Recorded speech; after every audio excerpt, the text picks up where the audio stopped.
chegamos então ao nosso inciso 6º, inciso 7º, artigo 34, para a gente fechar aí a nossa intervenção federal. Aqui temos o seguinte, ó, a União não intervirá nos estados nem no Distrito Federal, exceto para prover a execução de lei federal, ordem ou decisão judicial. E que temos aqui três coisas: ordem judicial, decisão judicial e a lei federal. Ordem judicial, decisão judicial e a lei federal. Queria te ouvir uma coisa. Qual desses três dados aqui citados se mostram produto resultado de trabalho do Poder Judiciário? Se mostram produto resultado de trabalho do Judiciário? Bom, você vai grifar a ordem judicial, decisão judicial. A lei federal a gente tem como produto resultado de trabalho do Legislativo. Por que vai ser importante nós separarmos a lei da ordem judicial, a lei da decisão judicial? Por que vai ser importante? Vamos mais uma vez linkar ao artigo 36. Você está percebendo que o artigo 36, ele todo momento aparece, né? E aqui nós temos nesse nosso inciso 2º do artigo 36 o seguinte dizer, presta atenção, olha aqui, ó. A decretação da intervenção dependerá, inciso 2º, no caso de desobediência à ordem ou decisão judiciária, foi aquele dado lá, de requisição do Supremo Tribunal Federal, do STJ ou do TSE.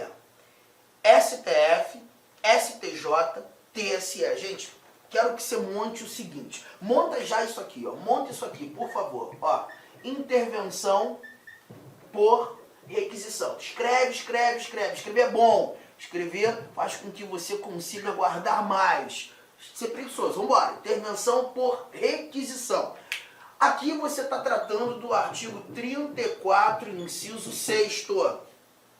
E nesse 6º, por enquanto, falando da ordem judicial e da decisão judicial.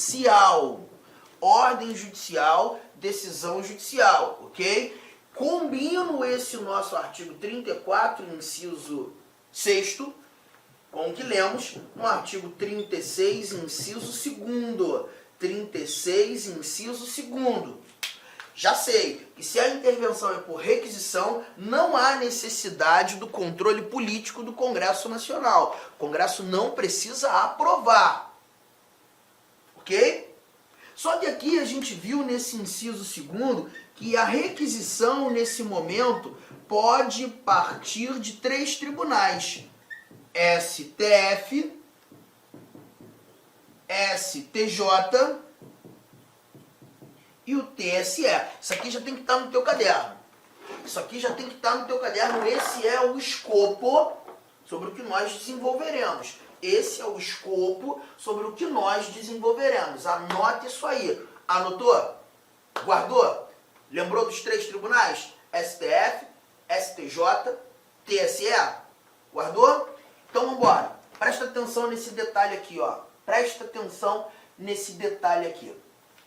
Bom, já fez a anotação, qualquer coisa você volta, mas eu quero muito que você esteja no teu caderno. Monta o teu caderno, cara, deixa tudo anotadinho.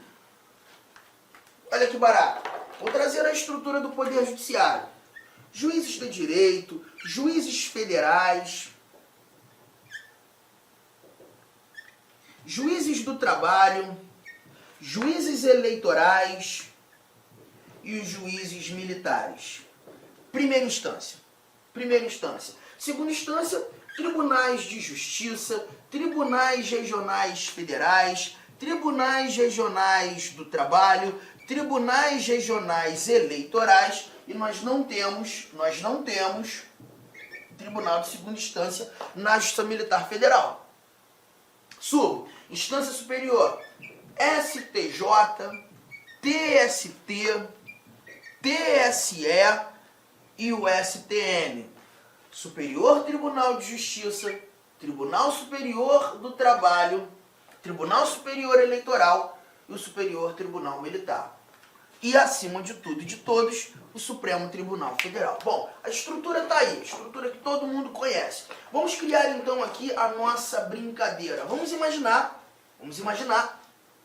que o Supremo Tribunal Federal, melhor, que o governo do Estado, vou começar assim, o governo do Estado foi condenado na Justiça do Trabalho em decorrência de um acidente de trabalho que uma autarquia estadual acabou fazendo acontecer, permitindo acontecer. Justiça do Trabalho, acidente do trabalho.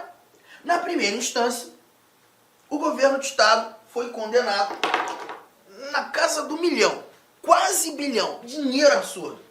O governo recorre, o TRT mantém a decisão. Duplo grau de jurisdição exaurido, a decisão transitou em julgado, o governo do Estado vai ter que cumprir aquela obrigação de pagar. Vai ter que pagar aquela indenização. Só que o governador já disse, não vou pagar. Não vou pagar. Pode vir precatório, não vou cumprir. Gente, desobediência é uma decisão judicial. Se desobediência é uma decisão judicial, qual tribunal poderá requisitar a intervenção? Aí você vai lembrar daquela anotação que você fez agora há pouco. Você colocou 3 tribunais aí no seu caderno. Eu quero saber quais desses tribunais podem requisitar, se os 3 podem requisitar, quem tem competência para... Bom, espero que a sua resposta seja STF apenas. Em sala de aula, muitas vezes, alguns alunos dizem assim, não, quem vai requisitar é STJ, STF ou TSE negativo. Nesse caso, apenas o STF, gente. Galera, guarda uma coisa, o STJ ele está naquela lista dos tribunais superiores que podem requisitar? Sim, está, mas ele só pode requisitar quando a decisão judicial, a ordem judicial for oriunda da justiça comum, estadual ou federal. O STJ só tem ingerência sobre a justiça comum. Assim como o TSE, que também está na lista, ele só tem a oportunidade de requisitar quando a decisão judicial for oriunda da justiça eleitoral. Oriunda da justiça eleitoral. Tá aqui. Agora, se nós temos uma decisão da Justiça do Trabalho, se nós temos uma decisão da Justiça Militar, o único órgão competente para fazer essa requisição é o STF. É o STF.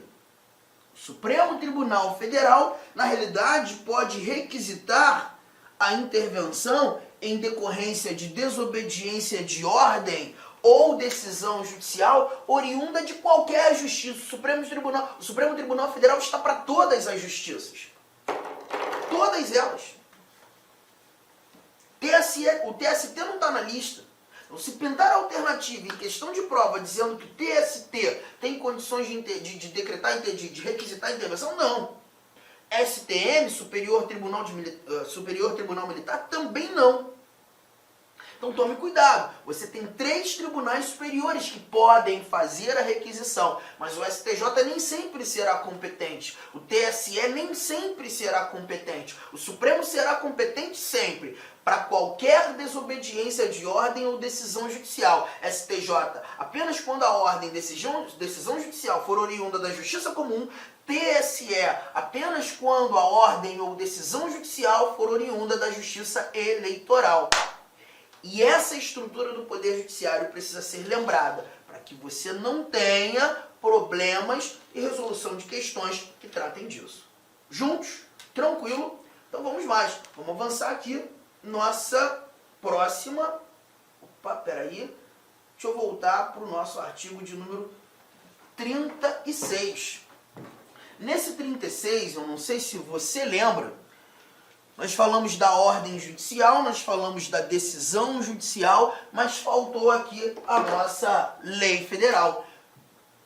Provimento de execução de lei federal. A União não intervirá nos estados, nem no Distrito Federal, exceto para... Deixa eu apagar tudo aqui. Exceto para prover a execução de lei federal ou 7º, assegurar a observância dos seguintes princípios constitucionais. Aqui aparecem os chamados princípios sensíveis constitucionais. Eles são famosos, muitas vezes citados. Princípios sensíveis constitucionais. O que a gente vai fazer? Agora o inciso 6º e o 7º serão estudados juntos. Porque a decretação da intervenção em decorrência do não provimento de execução de lei federal ou assegurar o ferimento aos princípios sensíveis terão o mesmo caminho. Bom, deixa eu montar o nosso esquema. Mais uma vez, lanço aqui intervenção por requisição.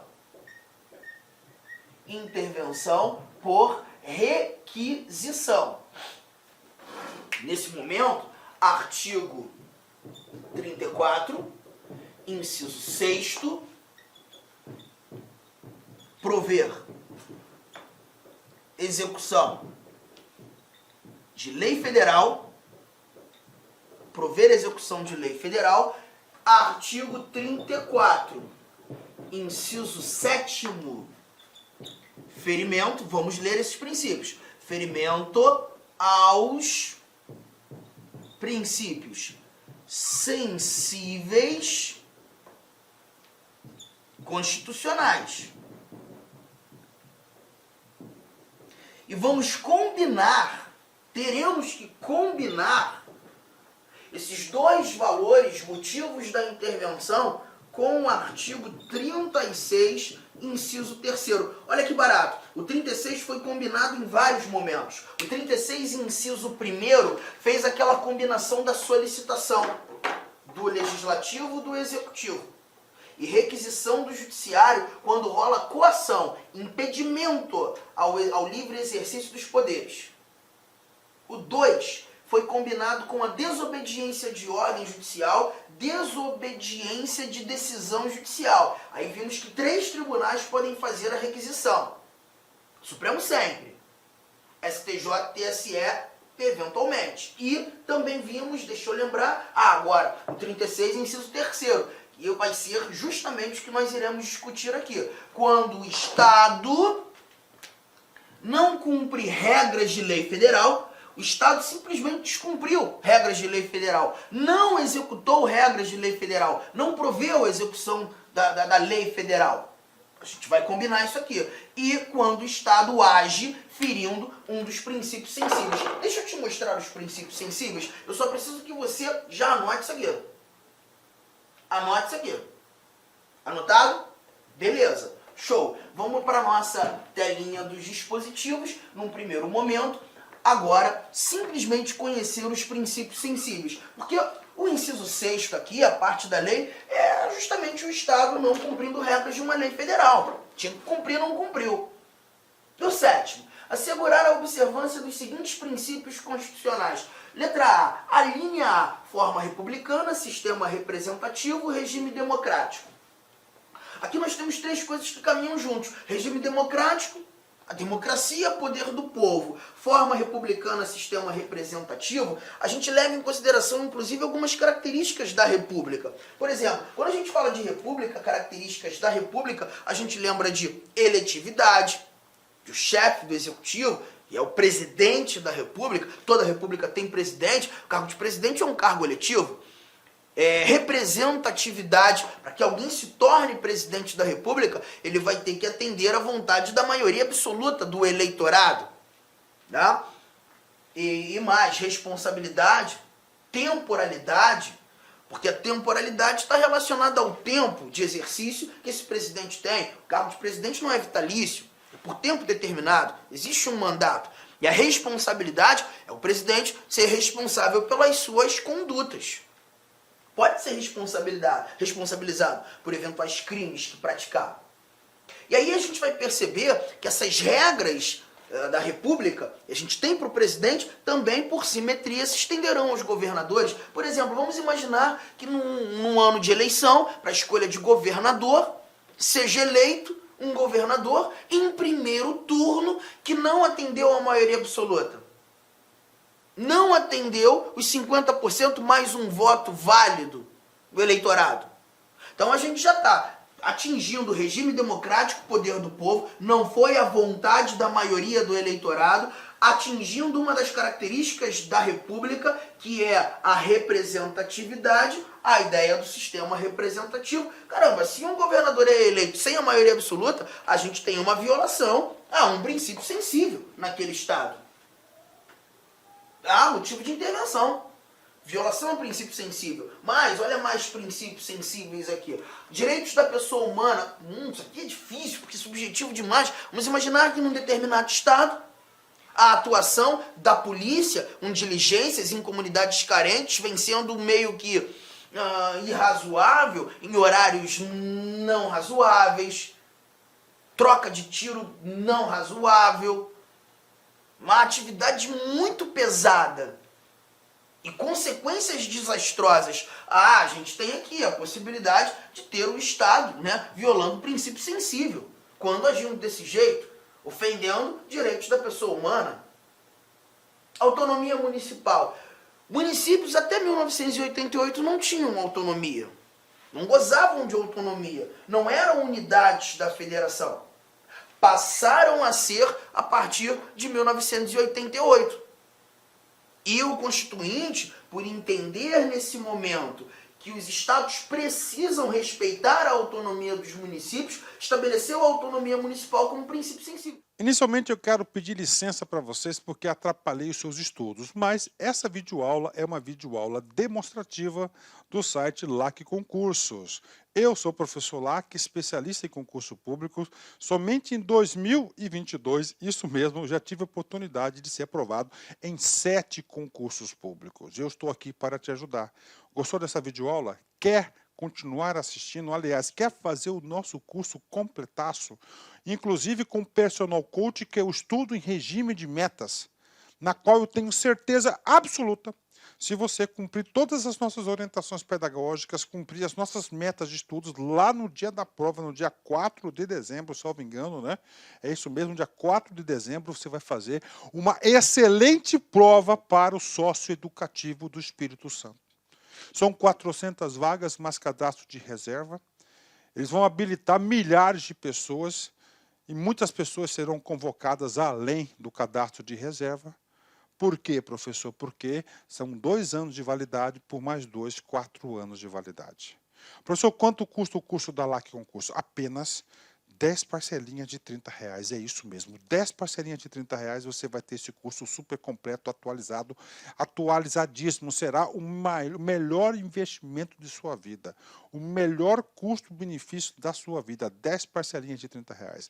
Gostou? Então vem comigo, vem estudar aqui na LAC Concurso, tem um link aqui embaixo onde você vai diretamente fazer a sua matrícula no site da LAC Concursos.